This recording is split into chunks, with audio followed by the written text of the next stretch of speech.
হরগৌরীর বিয়ের এই সময়টাই আর কি, এই চৈত্র সংক্রান্তিতে, অর্থাৎ শিবের উৎসব। শিব স্বয়ং সত্য স্বরূপ। সত্য ও শিব এক ও অভিন্ন। সত্যকে শিবকে ভাবা যায়। সত্য শব্দটি ভারতবর্ষের ধর্ম ও সংস্কৃতির ভাবধারায় সর্বজনবিদিত এক মহান ভাবনা। উপনিষদের ঋষি কণ্ঠেই উচ্চারিত হয়েছিল। অর্থাৎ উপনিষদে যে ঋষিরা বলেছেন তারাই বলেছিলেন সত্যমেব জয়তে, কিনা সত্যই জয় লাভ করে। জয় কথার অর্থ হলো সত্যে থাকলেই আত্মলাভ হয়। এই সত্যনিষ্ঠা মন, বাক্য ও আচরণে সর্বদা যত্ন সহকারে পালিত হলেই পরম সুন্দর শিব চেতনা মনটা ভরে ওঠে। দেহকে সুস্থ সবল, মনকে অনন্ত প্রসারিত এবং বাক্যকে সকলের কল্যাণে নিয়োজিত করতে হলে সকলেই মনে প্রাণে সত্যাশ্রয়ী হতে হবে। মনে প্রাণে যদি সত্যাশ্রয়ী না হয় তাহলে শিব সাধনার কোনো মানে নেই। সেই জন্যই তো দেবাদিদেব শিব থেকে জন্ম, আজীবন সত্যাব্রতী স্বামী বিবেকানন্দের কণ্ঠে বলে গেছেন, সত্যের জন্য সবকিছু ত্যাগ করা যায়, কিন্তু কোনো কিছুর জন্যই সত্যকে ত্যাগ করা যায় না। কেবলমাত্র সত্যকে আশ্রয় করেই অন্যান্য গুণ সকল মনকে অবলম্বন করে থাকে। সত্যহীন হলে অহিংসা, ক্ষমা, দয়া, সন্তোষ, তিতিক্ষা, তপস্যা, সহিষ্ণুতা, ভগবত চেতনা, সর্বজীবে ভালোবাসা প্রভৃতি দৈব গুণ সকল মনকে ছেড়ে ক্রমশ চলে যায়। সেই জন্যই সমস্ত শাস্ত্রেই এক বাক্যে মিথ্যাকে সবচেয়ে বড় পাপ ঘোষণা করা হয়েছে। মিথ্যা অবলম্বন করলে মহান শিব ভাবনা থেকে প্রথমেই নরনারীদের বুদ্ধি অশুদ্ধি হয়ে যায় এবং এই অশুদ্ধি বুদ্ধি মনকে জড়তা প্রাপ্ত করায়। তাছাড়া মিথ্যা ভাবনা চেতনাকে সংকুচিত করে এবং এর ফলে প্রাণ ও ক্ষুদ্রাকার ধারণ করে দুঃখ তাপে ভোগে হয়। এই দুঃখ তাপে ভোগাবেই সত্যহীন নরনারী শিব ভাবনাহীন আসরিক প্রকৃতির হয়ে থাকে। কেবলমাত্র সত্যকে আশ্রয় করে থাকলেই মনের ভেতর স্বতঃস্ফূর্ত ভাবে শিব স্বরূপ পরমানন্দ আসতে পারে। সেই জন্যই শ্রীমা সারদা বলেছেন যে সত্যে আছে সে ভগবানের কোলে শুয়ে আছে, কিনা তার মনের সমস্ত বৃত্তি শুদ্ধ হয়ে রয়েছে এবং বুদ্ধিও শুদ্ধ ভাব ধারণ করে আনন্দময় পরমাত্মার স্বরূপ প্রাপ্ত হয়েছে। কিন্তু আজকাল বড় দুঃখের বিষয় হলো সাধারণ জনের মধ্যে সত্যনিষ্ঠা কমে গেছে, জীবনের মূল্যবোধ কমে গেছে। নানা রকম উৎসবে সবাই মগ্ন হয় ঠিকই, কিন্তু উৎসবগুলির আসল উদ্দেশ্য সম্বন্ধে সচেতনতার অভাব রয়েছে এবং সার্বিকভাবে এই নরনারীরা যেন ভোগ পরায়ণ হয়ে শৃঙ্খলাবিহীন, নিয়মানুবর্তিতাবিহীন এবং সত্যহীন আচরণে মেতে উঠেছে। এটি এখন সমাজের রাজনৈতিক পরিচিতি। যাক, রাজনীতির কথা আসার কোনো দরকার নেই। আমাদের ভারতে শিবের সঙ্গে সত্যম, শিবম, সুন্দরম এই তিনটি শব্দের ঘনিষ্ঠ সম্বন্ধ দেখা যায়, যার মধ্যে প্রথমেই আমরা সত্য নিয়ে একটুখানি বলে দিলাম, আলোচনা করলাম। এখন দেবাদিদেব মহাদেব শিব বা শঙ্কর হলেন কেন? শিব মানে মঙ্গলময় বা কল্যাণকর। সৃষ্টির যেখানেতে যা কিছু কল্যাণকর এবং মঙ্গলময় রূপে লক্ষণীয় সেখানে শিবরূপের স্পর্শ রয়েছে। পুরাণ মতে পরমাত্মা রুদ্র দেবতা যেহেতু কৃপা পরবশ হয়ে সকল জীবের সং সম্পাদনা করেন, তিনি সর্বদা মঙ্গল কামনা করেন, সেই জন্যই তিনি শঙ্কর নামে পরিচিত। হিন্দু ধর্মের লোকেরা প্রবলভাবে বিশ্বাস করেন শিব ঠাকুরের জন্ম শ্রাবণ মাসে। এই চৈত্র মাস যে অনুষ্ঠানগুলো আমরা দেখাবো, এই চৈত্র মাসের শেষ দিকে নাকি মহাদেবের বিবাহ বন্ধনে আবদ্ধ হয়েছিলেন। এই চৈত্র মাসের আর একটা নাম হচ্ছে কি মধু মাস।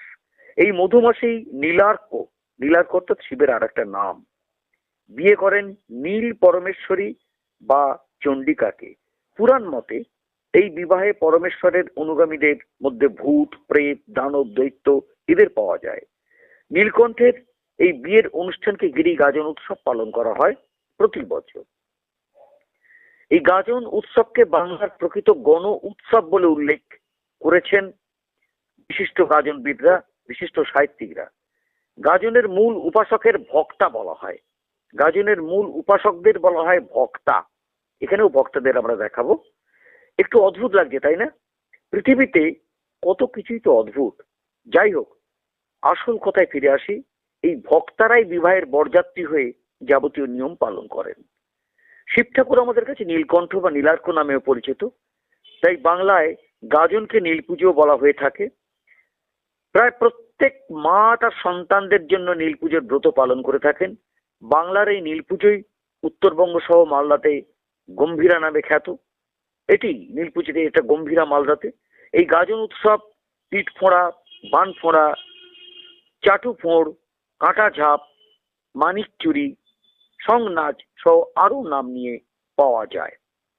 গ্রাম জোন শব্দ থেকেই গাজন শব্দের উৎপত্তি হয়েছে বলে অনেকের মনে করেন, কারণ গাজনের আক্ষরিক অর্থে গ্রাম জনতার উৎসব। জাতপাত নির্বিশেষে সবাই এসে অংশ নিতে পারেন। ব্রাহ্মণ, কায়স্থ, হাড়ি, ডোম সব শ্রেণীর মানুষই মেতে ওঠেন এই সর্বজনীন আনন্দ উৎসবে। মূলত তিনটি অনুষ্ঠান নিয়ে এই গাজন হয়, সেটা হচ্ছে ঘাট সন্ন্যাস, নীল পুজো ও চড়ক। সাধারণত গ্রামে একটি গাজন তলা থাকে, এখানেই অনুষ্ঠিত হয় গাজন। গাজন তলাতে যে কেউ সন্ন্যাস নিতে পারেন।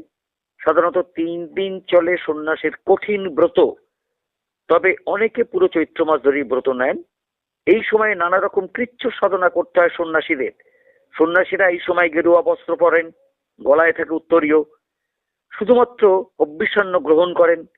কোনো কোনো এলাকায় যতজন সন্ন্যাস নেন তাদের মধ্যে একে একজনকে মূল সন্ন্যাসী নির্বাচিত করা হয়।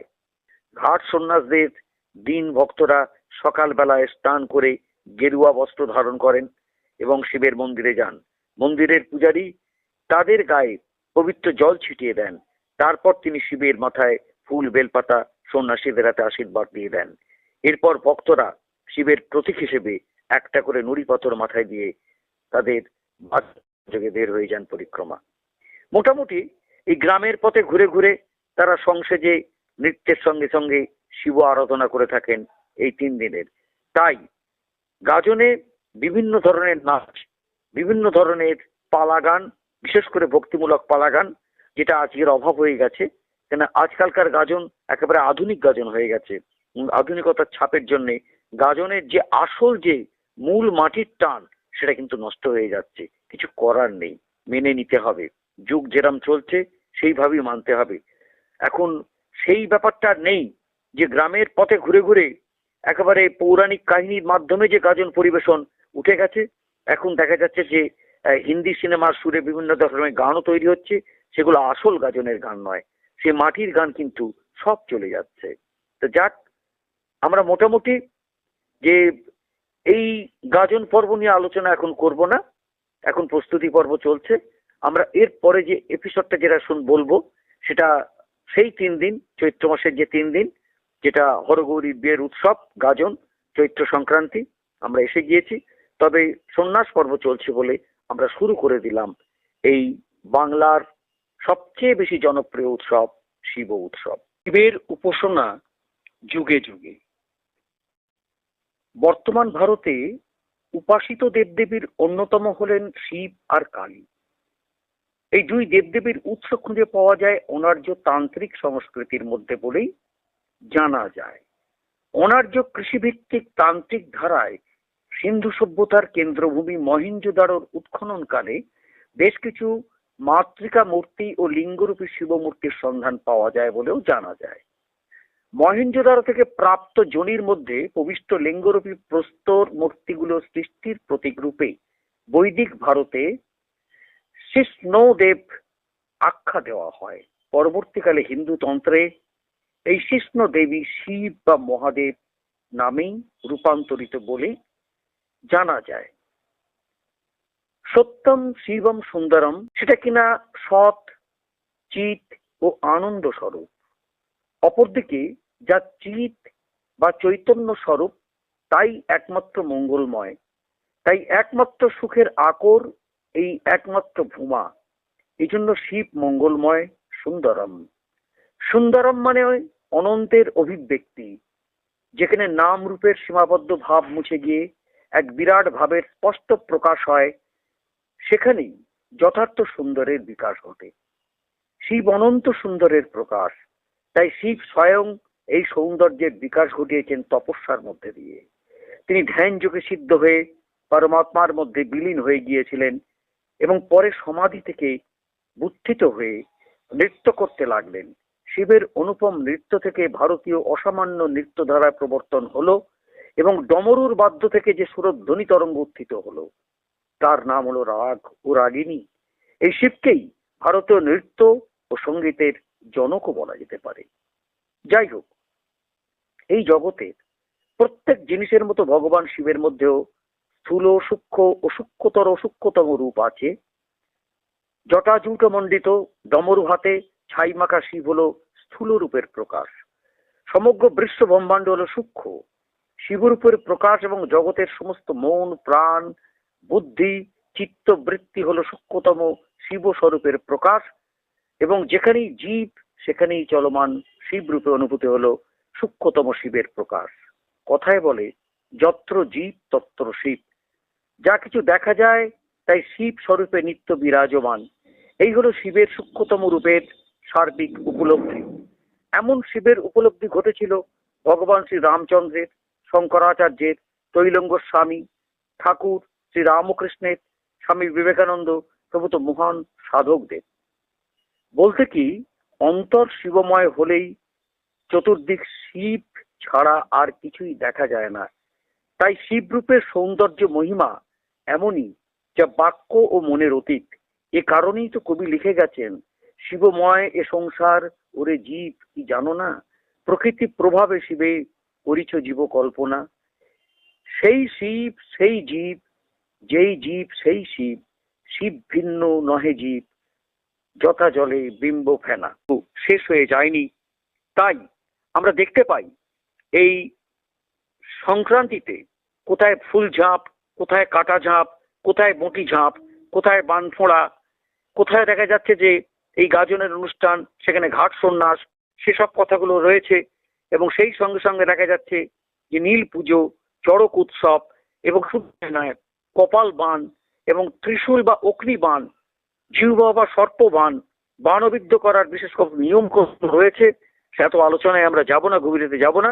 তবে এখনো পর্যন্ত এই লোক সংস্কৃতির ধারাকে বহন করে চলছে সম্পূর্ণ পশ্চিমবঙ্গের বিভিন্ন প্রান্তের বিভিন্ন শিব ভক্তরা। আজ এই পর্যন্ত। এ ধরুন আমাদের শিব মেলা, চড়ক মেলা হয় বাংলা 32 সাল। বাংলা 32 সাল থেকে আমাদের এই মন্দির যখন জঙ্গল কাটায় হয়, একটা শিবের নুড়ি পাওয়া যায়, সেইখান থেকে পুজো করতে করতে করতে করতে আজকের এই জায়গায় এসেছে। বাবার মহিমায় এই জায়গায় এসেছে। এখানে এবছর 250 মতো সন্ন্যাসী হয়েছে এবং G block, Patharpratima block, Namkhana block, Sagar, Ghoramara, Rabindra গ্রাম পঞ্চায়েত, কাকদ্বীপ ব্লকে বিভিন্ন জায়গা থেকে লোকজন আসে।